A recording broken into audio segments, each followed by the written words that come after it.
In today's video, I'm going to teach you how to duplicate a page in Wix. Duplicating a page can be incredibly useful, especially if you're creating a number of similar pages and want to save some time on layout and design. The process is quite simple, and I'm here to guide you through it step by step. To get started, open your web browser and head over to wix.com. Once you're there, you'll need to log into your account. If you haven't already, enter your login details and sign in. After logging in, you'll be directed to your dashboard where you can see all of the sites you have created under your Wix account. This is essentially the home base for managing all your projects. Now from this dashboard, choose the site where you want to duplicate a page. Hover over the particular site you want and select it by clicking Select and Edit Site. This action will guide you into the site's settings and editing area.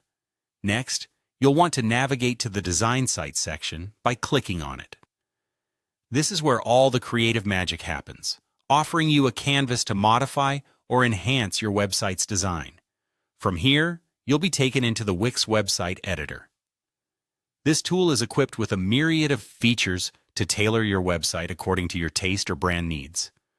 Within the editor, look towards the left sidebar and find the option labeled Pages and Menu.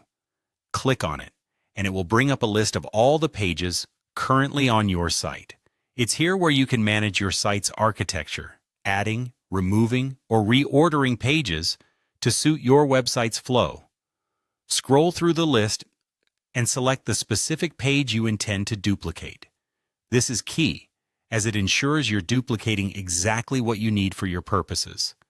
After selecting the right page, simply right-click on the page name. This will prompt a menu of options. From this menu, you'll see an option called Duplicate. Click on it, and voila! A duplicate of your selected page is created instantaneously. This new page will appear in your list of pages with the same name, typically appended with a number or the word Copy, making it easy for you to identify. And there you have it, a duplicated page. You can now modify the content to adapt it for your specific needs. Feel free to rename the page as it suits the new purpose. Whether you're drafting new blog posts or creating similar product pages, duplicating pages saves you time, letting you focus more on content rather than structure. By following these steps, you'll create a seamless, efficient process for handling your site's pages, enhancing productivity significantly. Happy editing, and enjoy the creative process on Wix.